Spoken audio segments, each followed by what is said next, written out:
All right, joining me now is Clifford Albright, co-founder and executive director of Black Votes Matter. Thank you so much for being here with us. So, listen, you can argue with individual polls, but it's hard to question the trend, and that seems to suggest President Biden is bleeding support from the African American community. Now, it's more noticeable with black men particularly, but it is overall as well. What do you think is behind it?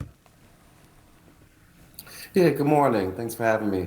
I think, as you said, different polls say different things.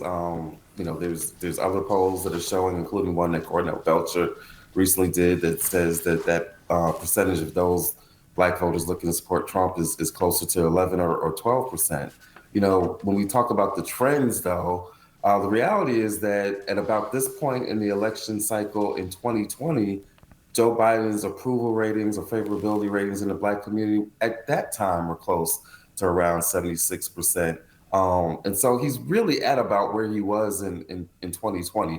With that said, obviously you've got a lot of stories and some anecdotes about black men in particular that are leaning towards Trump. But I just got to say, it just doesn't match what we're seeing in the community when we're out doing our work. It's not matching what we're seeing or hearing, and it's not matching the way that black men or black voters in general have been voting in recent election cycles, whether you Yeah. look at Georgia or Kentucky or even Ohio in the abortion referendum.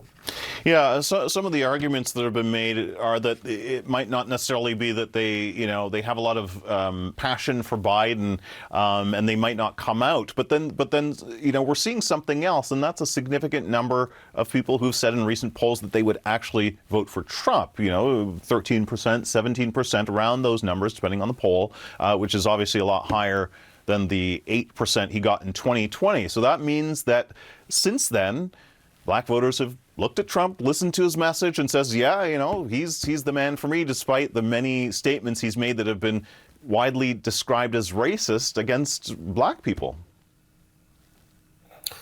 Yeah, I mean, again, it just doesn't match what we're seeing and hearing. I think that there's a difference between, as you say, the people saying at this point, 8 months out, oh yeah, I'm thinking about voting for Trump, right? Or even saying that in a poll, and the way that we actually vote. It is not all that unlikely or unfamiliar that there are people that will say that they're thinking about voting for Trump, but we just don't come out and do that.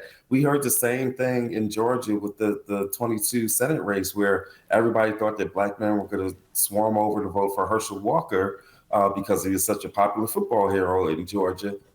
And it just didn't happen.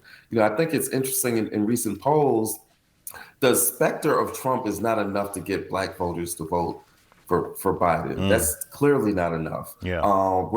Saving democracy is not enough when we feel like we've never had democracy. But if you look at the same poll, what you see is that black voters are more likely to say that they support President Biden because of his policies as opposed to the specter of Trump. Yeah, I'm curious about that because that remains a cornerstone of President Biden's messaging, is that Trump poses this threat to democracy, and he hammers that again and again. So polls have showed that especially with African American voters, that doesn't seem to resonate. Yeah. You seem to suggest it's because black people think that democracy was flawed anyway. Is that it? Yeah, I mean, the threat of Trump, I mean, two things. One, because of our experience with this democracy has been that it has always been flawed. So that's part of it. The other part is that people, black voters in particular, are saying, we've been through that. We've heard that before. We know that he was bad and all that. But a lot of stuff that he tried to do this last term was stopped. I'm not saying that the second term would be the same way by any means, but that's what a lot of black folks, feel like. But what we are more concerned about is the president's policies. And so far, the messaging has largely been about Trump and his threats to democracy. But I think that if you look at some of the more recent materials, especially after the State of the Union, where President Biden and his campaign are starting to focus more on those policies, focus more on all these infrastructure projects that Republicans have tried to take credit for, and now doing the same thing that Trump did, which is basically putting his face and name on some of those projects.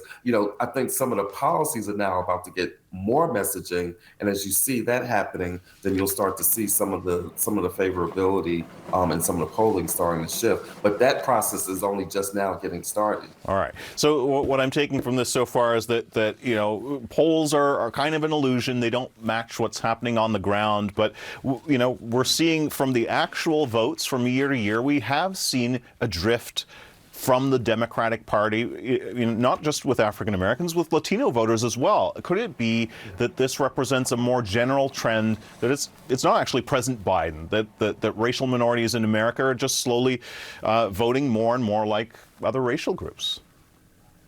Yeah, there was a research that was put out over the past week or so that said that there's this realignment taking place, that non-white voters are voting increasingly Republican over the past 20, 30 years. The reality is, I think you just hit on it, right? As you look at the quote unquote non-white voters of color, what's happened more so than black voters shifting is that the composition of the non-white electorate has changed, where you have more Latino voters and some AAPI, Asian American voters, but the composition of what that electorate looks like has shifted, and Latino voters are less likely to vote heavily Democratic as black. So it hasn't been so much that black voters have been shifting, it's been that there's been a shift in the composition of non-whites. But as you said, Latino voters and Asian American voters have always voted at a lower percentage than black voters for Democratic Party, not at 90%, but maybe it's like 75% or 70%. And so that shift is changing the total numbers. But if you look at it over the past 30 years, the black vote has really been remarkably consistent, always somewhere between 88% and, of course, the Obama highs of like 96%. All right. Well, we will see whether you're right in 8 months or so. Clifford Albright, thank you so much for being with us. Really appreciate it. Thank you.